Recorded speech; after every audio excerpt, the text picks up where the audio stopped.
Praise the Lord. വേഗം വരുന്നവനായ നമ്മുടെ കർത്താവായ യേശുക്രിസ്തുവിൻ്റെ നാമത്തിൽ എൻ്റെ സ്നേഹവന്ദനങ്ങളെ ഞാൻ അറിയിക്കുന്നു.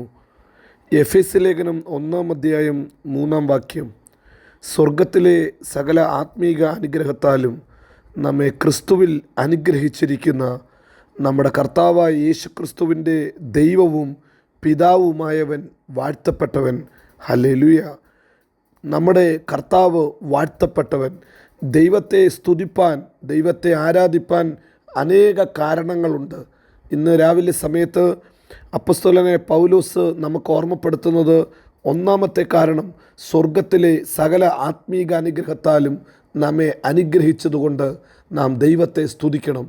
മറ്റാരെക്കാട്ടിലും അധികമായി ഒരു ദൈവ പൈതലിനെ സ്വർഗത്തിലെ സകല നന്മകളാലും സകല അനുഗ്രഹത്താലും അവൻ അനുഗ്രഹിച്ചിരിക്കുന്നു.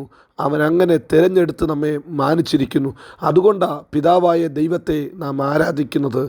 രണ്ടാമതായി നാം ഇപ്രകാരം വായിക്കുന്നു, അവൻ നമ്മെ നിഷ്കളങ്കരും വിശുദ്ധരുമാകേണ്ടതിന് ലോകസ്ഥാപനത്തിനു മുമ്പ് തിരഞ്ഞെടുത്തു. ഹല്ലേലൂയ. രണ്ടാമത്തെ കാര്യം അവൻ്റെ തിരഞ്ഞെടുപ്പാണ്. ഹല്ലേലൂയ. ഈ ഭൂമിയിൽ അനേകരുടെ നടുവിൽ ഒരു യോഗ്യതയുമില്ലാതെ ഒരു ദൈവ പൈതലിനെ തിരഞ്ഞെടുത്തത് ഓർക്കുമ്പോൾ ദൈവത്തെ സ്തുതിക്കാതിരിപ്പാൻ, ഹല്ലേലൂയ, ഒരു ദൈവ പൈതലിന് സാധ്യമല്ല. ഇന്ന് രാവിലെയും നമ്മെ തിരഞ്ഞെടുത്തത് ഓർക്കുമ്പോൾ ലോകത്തിൽ അനേക കഴിവുള്ളവർ, വിദ്യാഭ്യാസമുള്ളവർ ഒക്കെ ഉണ്ടായിട്ടും അതിൻ്റെ നടുവിൽ യോഗ്യതയില്ലാത്ത ഒരു ജനത്തെ ദൈവസന്നിധിയിൽ നിഷ്കളങ്കരും, ഹല്ലേലൂയ, വിശുദ്ധരുമായി നിൽക്കേണ്ടതിന് ദൈവം തിരഞ്ഞെടുത്തു. ഹല്ലേലൂയ. ആ തിരഞ്ഞെടുപ്പാ ദൈവത്തെ ആരാധിപ്പാനുള്ള കാരണം. ഇതാ മൂന്നാമതായി വേദപുസ്തകത്തിൽ നാം വായിക്കുന്നു, തിരുഹിതത്തിൻ്റെ പ്രസാദപ്രകാരം യേശുക്രിസ്തു മുഖാന്തരം നമ്മെ ദത്തെടുത്തു. ഹല്ലേലൂയ. ദത്തെടുത്തു എന്ന് വേദപുസ്തകം പറയുമ്പോൾ, ഹല്ലേലൂയ, നമുക്ക് അവകാശമില്ലാത്ത ഒരു സ്ഥാനത്ത് ദൈവം നമ്മെ കൊണ്ട് നിർത്തി. നമുക്ക് അതിനുള്ള അധികാരം തന്നു, അതിനുള്ള പദവികൾ തന്ന് നമ്മെ മാനിച്ചു. ഒരു ഭവനത്തിൽ ഒരു കുഞ്ഞിനെ ദത്തെടുക്കുന്നത് പോലെ തന്നെ ദൈവഭവനത്തിലേക്ക് നമ്മെ ദത്തെടുത്തു. ഈ ലോകത്തിൽ നാം അന്യരും പരദേശികളുമായിരുന്നു. എന്നാൽ പുത്രൻ്റെ രക്തത്താൽ, ഹല്ലേലൂയ, വീണ്ടെടുക്കപ്പെട്ട ഒരു ദൈവജനത്തെ അവൻ, ഹല്ലേലൂയ, ദത്തെടുത്ത് അവനിൽ നമ്മെ അനുഗ്രഹമാക്കി നടത്തി. ഹല്ലേലൂയ. 3 കാര്യങ്ങൾ നാം ചിന്തിച്ചു. 1, ദൈവം നമ്മെ അനുഗ്രഹിച്ചിരിക്കുന്നു. 2, ദൈവം നമ്മെ തിരഞ്ഞെടുത്തു. 3, ദൈവം നമ്മെ ദത്തെടുത്തു. വീണ്ടും തിരുവചനത്തിൽ നാം ഇങ്ങനെ വായിക്കുന്നു, അവൻ നമ്മെ മുൻ നിയമിച്ചു, കൃപാമഹത്വത്തിൻ്റെ പുകഴ്ചയ്ക്കായി സ്നേഹത്തിൽ നമ്മെ മുൻ നിയമിച്ചിരിക്കുന്നു. ഇത് തിരിച്ചറിയുമ്പോൾ തന്നെ നമുക്ക് ദൈവത്തെ സ്തുതിക്കാതിരിക്കാൻ പറ്റത്തില്ല. അപ്പോസ്തലനായ പൗലോസ് തൻ്റെ ജീവിതത്തിൻ്റെ അനുഭവത്തിൽ ഇങ്ങനെയാണ് വിളിച്ചു പറഞ്ഞത്. ഡെമസ്കോസിൻ്റെ പടിവാതിൽക്കൽ വെച്ച് ദൈവം തന്നെ വിളിച്ചു എന്ന് തൻ്റെ എല്ലാ പ്രസംഗത്തിലും പറയുന്നുണ്ടായിരുന്നു. എന്നാൽ ഗലാത്യ ലേഖനത്തിൽ താൻ പറയുന്നു, എൻ്റെ അമ്മയുടെ ഉദരത്തിൽ എൻ്റെ ജനനം മുതൽ എന്നെ തിരഞ്ഞെടുത്ത ദൈവം. നാം വായിക്കുന്ന എഫേസ്യ ലേഖനത്തിൽ കടന്നു വന്നപ്പോൾ അപ്പോസ്തലന് ഒരു കാര്യമേ പറയാനുള്ളൂ, ലോകസ്ഥാപനത്തിന് മുമ്പേ ക്രിസ്തുയേശുവിൽ നമ്മെ തിരഞ്ഞെടുത്തു. ഹല്ലേലൂയ.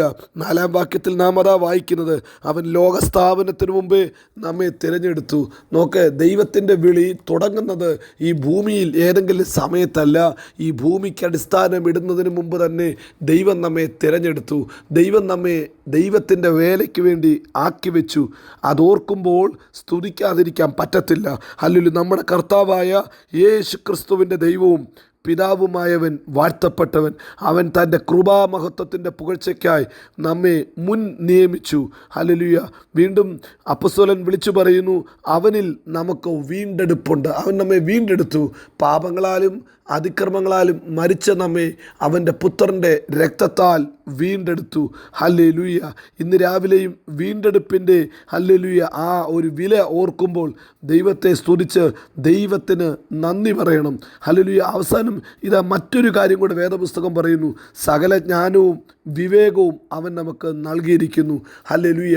ഈ ഭൂമിയിൽ ജീവിക്കാനുള്ള ജ്ഞാനം, വിവേകം, ഇത് ദൈവം നമുക്ക് തന്നിരിക്കുക. ദൈവം നമ്മെ അതുകൊണ്ട് അലങ്കരിച്ച, ഹല്ലേലൂയ, ഈ ഭൂമിയിൽ നമ്മെ നടത്തുന്നത്. അങ്ങനെ അലങ്കരിച്ച് നമ്മെ നടത്തുന്ന ദൈവത്തിൻ്റെ വഴികളെ ഓർക്കുമ്പോൾ നമ്മുടെ അതരം അടച്ചു വെക്കാൻ പറ്റത്തില്ല. ഇന്ന് രാവിലെയും ദൈവിക വിളിയെ ഓർത്ത്, ദൈവത്തിൻ്റെ കരുതലിനെ ഓർത്ത് നമുക്ക് ദൈവത്തെ സ്തുതിക്കാം. നമ്മെ നടത്തിയ വിധങ്ങളെ ഓർത്ത് ദൈവത്തിന് നന്ദി പറയാം. ലോകസ്ഥാപനത്തിന് മുമ്പ് നമ്മെ തിരഞ്ഞെടുത്ത ദൈവം, ക്രിസ്തുവിൽ നമ്മെ ദത്തെടുത്ത ദൈവം, ഹല്ലേലൂയ, കൃപാമഹത്വത്തിൻ്റെ പുകഴ്ചയ്ക്കായിട്ട് നമ്മെ മുൻ നിയമിച്ച ദൈവം, നമ്മുടെ പാപങ്ങളെ തൻ്റെ ക്രൂശിലെ രക്തത്താൽ ഹല്ലേലൂയ കഴുകിയ ദൈവം, സൗജന്യമായി കൃപയും ജ്ഞാനവും കൊണ്ട് നമ്മളെ നിറച്ച ദൈവം, അവൻ സ്വർഗത്തിലെ സകല ആത്മീക അനുഗ്രഹത്താലും ഇന്ന് പകൽക്കാലം നമ്മെ അനുഗ്രഹിച്ചത് ഓർത്ത് നമുക്ക് നന്ദി പറയാം. ദൈവത്തിന് സ്തോത്രം പറയാം. നാം ആയിരിക്കുന്ന ഭവനങ്ങളിൽ ഇരുന്നുകൊണ്ട് ദൈവത്തെ സ്തുതിക്കാം. ഹല്ലേലൂയ. നല്ല പിതാവേ, ഇന്ന് രാവിലെ സമയത്ത് ഈ വചനം കേൾക്കുന്ന ഓരോരുത്തരെയും സ്വർഗത്തിലെ സകല ആത്മീക അനുഗ്രഹത്താലും അങ്ങ് നിറയ്ക്കണം. ഈ വചനം കേൾക്കുന്ന ഭവനങ്ങളിൽ ദൈവത്തിൻ്റെ തിരഞ്ഞെടുപ്പിൻ്റെ വില അവരെ തിരിച്ചറിയട്ടെ. അവരെ നിഷ്കളങ്കരും വിശുദ്ധരുമായി ദൈവസന്നിധിയിൽ നിൽക്കുവാൻ അവരെ തിരഞ്ഞെടുത്തതിനാൽ സ്തോത്രം. ഹല്ലേലൂയ. ഈ കുടുംബങ്ങൾക്കകത്തേക്ക് ദൈവിക ജ്ഞാനം, ദൈവിക വിവേകം അവർക്ക് പകർന്ന് അവരെ ദൈവത്തിന് പ്രസാദകരമായ രീതിയിൽ നടക്കുവാൻ ദൈവം ബലപ്പെടുത്തണം. ഹല്ലേലൂയ. നമ്മുടെ ദൈവം വിശ്വസ്തൻ. നമ്മുടെ കർത്താവ് വാക്കുമാറാത്ത ദൈവം. അവൻ നമ്മെ എല്ലായിടത്തും എല്ലായ്പ്പോഴും ക്രിസ്തുയേശുവിൽ ജയോത്സവമാക്കി നടത്തും. God bless you. Amin, Amin.